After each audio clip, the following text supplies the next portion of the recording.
Okay, I'm going to go over how to use Stephen Tucker's Our API tool with Unity, and I'm also going to touch on a couple other things when it comes to using APIs with Unity in general. I'll start by talking about the method I use to get APIs. I'll put this article in the description for you because this is an alternate method to what I use. This is actually the process of using calling a RESTful API. However, in order to make it work, he actually sets up a serializable JSON class and uses, or a serializable class that can be stored as JSON and then uses Unity's built-in function for HTTP requests to create JSON files. This is a bit more complicated than I would like. Using the JSON utility for my students, so I've gone for another approach using a plugin in Unity called Simple JSON that essentially allows you to use two-dimensional arrays to read in JSON files. So all you have to do is have these scripts here in the plugin folder, and I'll package that up as well, so you got access to that. Anyway, let's have a little look at some of the code. So first things first. I've got a few different things that I'll put here just for you to try. So I'm going to start with this very first one here, which is the get country coroutine. So I'm using coroutines for all of this because that way I can actually stop the coroutine whenever I like, and it will yield and wait for a result to come back, but I can stop the coroutine and end that web request, Unity web request. You notice at the top I'm using collections, Unity Engine, Unity Networking, system.text, simple JSON, which is what I imported before, and collections.generic. I have just a variable coroutine checker just so I can keep a reference to it when I start it. The way this is set up is just when I press start on the program, it will start a coroutine. So I'm going to start by going start coroutine list countries. If I have a look at what this does, okay, this particular coroutine makes a new Unity web request, starts a new download handler. It sets the URL for the web request to HTTPL localhost 8000, which is the Our API localhost port that it's listening on, set up by Steve. And when I'm running the list countries call from that particular API, I'm going to look at the ini file that came with it. Watch the other video about how to use the Our API if you want to see this, what this all means. But this is the list countries, or what would I call it, function I guess, that does a select from the database that I have and returns all that information about the countries. So that's the get request that's going to try and grab all that stuff. I get a new JSON node because it's going to be a JSON result. If you actually run this while obviously Our API is running, okay, this is all the stuff that it will reply in the server with when you actually do that particular call. You can also see it when you just put it into your normal browser. It'll just return a whole bunch of JSON data. So it sends a web request. It then downloads the data from the request into a string, and then I parse that particular string. And I'm just right now, I'm making a function called, I'm making a variable called records. I'll show you why in a minute. And I'll log the results out first. So let's have a look at what list countries does in Unity when I run it. It's just on this script, so when I press play, it logs out all of the data. So Unity is fetching that data, and it's in a big string right now waiting for me to do something with it. I'll just play it again so you can see. That's that debug that I put in. So what I can do is, if I want to pull out specific things, because I can see from that, it's coming in an array called results. There's name, area, population, currency, all that kind of stuff. What happens if I want to print all that stuff out one by one? I'm going to borrow the loop from this example above, because I'm pulling down all these records and I'm storing them in that array. So what I'm going to do is I'm going to go through all those records that I've got down, and for every single record I have, I can see in here that I can get a country name, I can get I don't know, I'll get time zone and maybe largest city. So let's get name, largest city, and primary language. So let's do that here, language, and I'll also print that out as well. So what it's going to do is this loop will loop through that record, the records that were stored in that array for me, and it'll grab all those values and print them out once I've actually fetched that data. So if I hit play, it's gone through and grabbed the name. What did I ask for? Name. I've got int population, whereas I'm supposed to be getting largest city. So that's why it was all coming back as 0, because I was trying to return something of a unfamiliar type. But I'm going to go city instead here. This should look a little bit better instead of all those zeros. Clear on play. So now Antarctica, research stations, English, Argentina, Buenos Aires, Spanish. So it's going through and getting all that stuff for me. Now, just like anything, I could, as I'm pulling all this in, store it in a new class. I could update my own local database. It doesn't matter. I can do whatever I want with that data now. Okay. So to show another example, get country brief. This is pretty similar to what this is now, so I might actually just leave that. But I'm pulling in data. I did want to show you something that is just a little outside of the scope of this particular tool, because as you can see, I'm getting all that data now, and it's getting all that data from this SQLite database. So Steve's created heaps of different tables to pull data from, but if I go to my country table, this is where it's pulling all that data from. But this is a little bit out of the scope, but I wanted to just show you anyway. I'm going to get this get barbecues coroutine and chuck it in the start so it runs instead, just to show you what it's doing. I'll press play.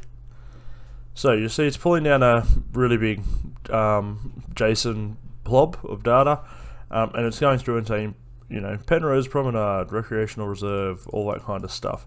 What is all this stuff? Well, what I've done in this particular one, just to give you an idea about how this JSON parser, simple JSON, works a little bit better, I'm actually getting information from just the data.gov like open portal, and if I take the URL that information lives at, and I put it in here, so here's the raw JSON file.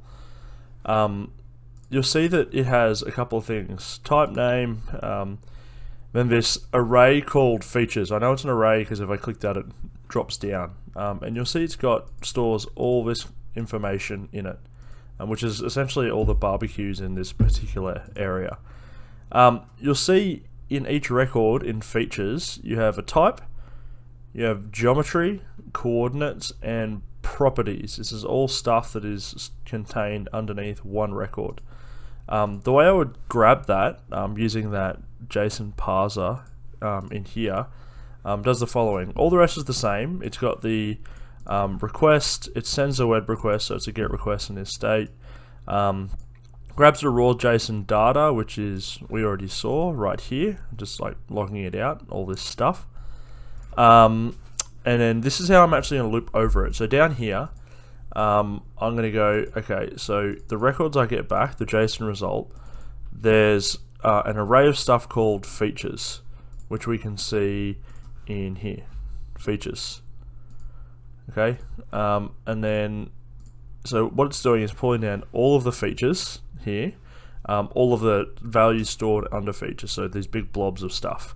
Okay, then what I'm doing when I loop over it, for all of the, so this is going to loop over every single one of these chunks of data, so this whole 0, this whole 1, all of 2, And what I'm saying is, okay, I'm going to grab the name of the place we're going to, which is sitting under the properties array, because I can see in my data here that there's an array of stuff under here called properties, and I'm going to get the value name.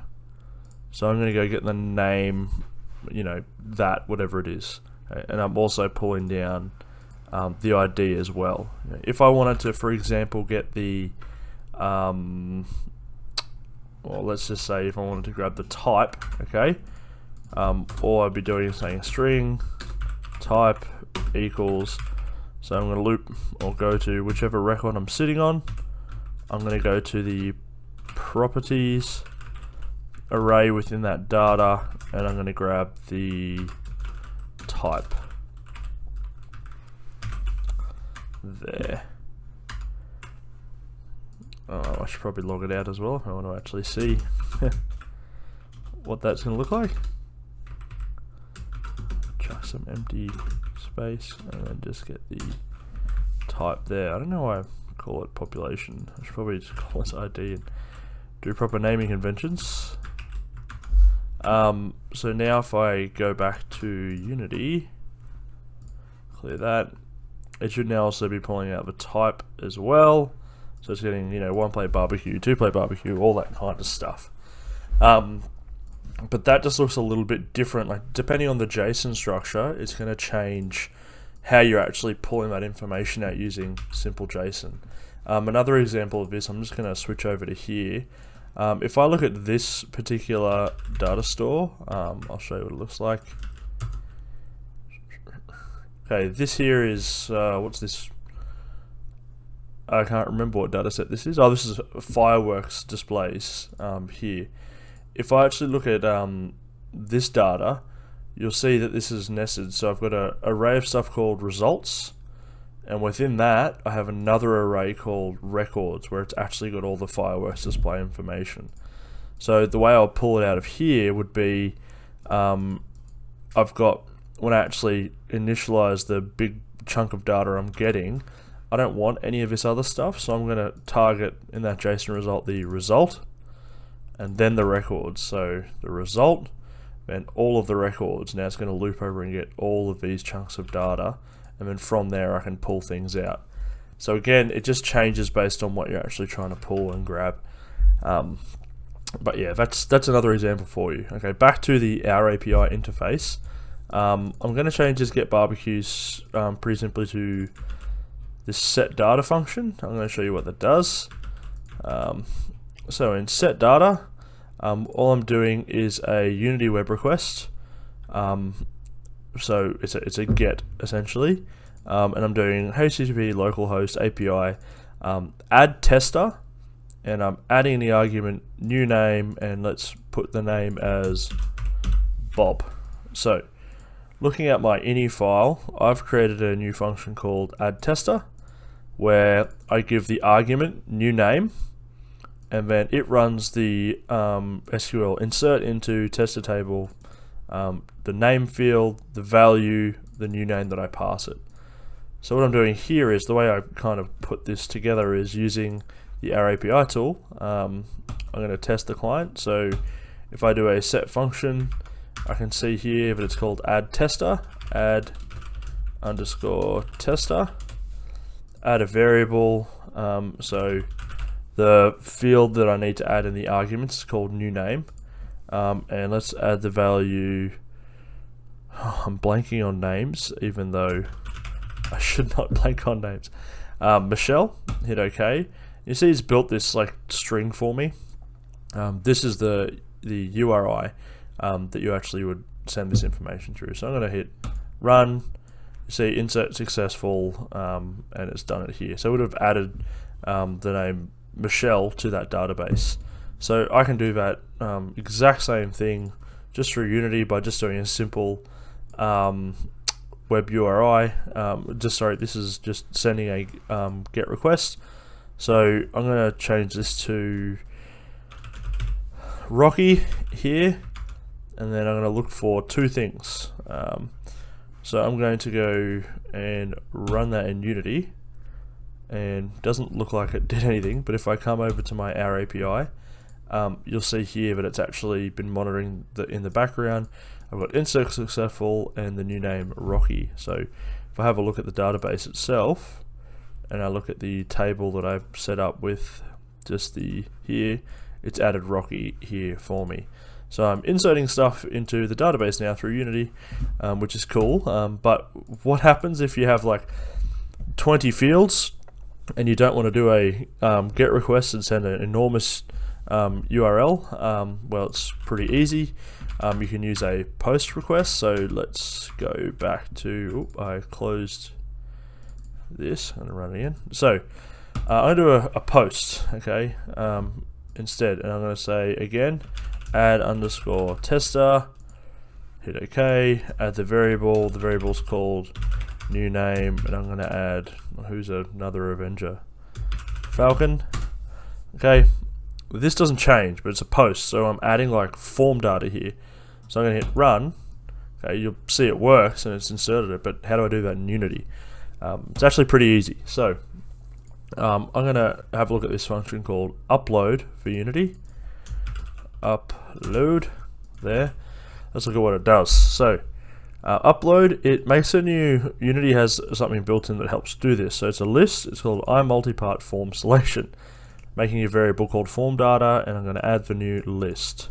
I'm going form data.add new multipart form data selection. The variable name is called new name, which matches up to what I'm expecting in the argument. So the first argument will be a new name, and then I'm inserting the actual value that I want. So Black Widow in this instance. Let's say, for example, this took multiple arguments. All I would need to do is add new form data, put whatever my new variable that I'm adding, and then its value in after it, okay, and it builds the big form to actually submit. So you can pull that information from like UI, from input boxes or whatever from Unity or from data pretty easily. This actually also has another pretty cool little, let me just pull this up. So if I go Unity 3D post, you can actually put in raw data as well. So let's have a look.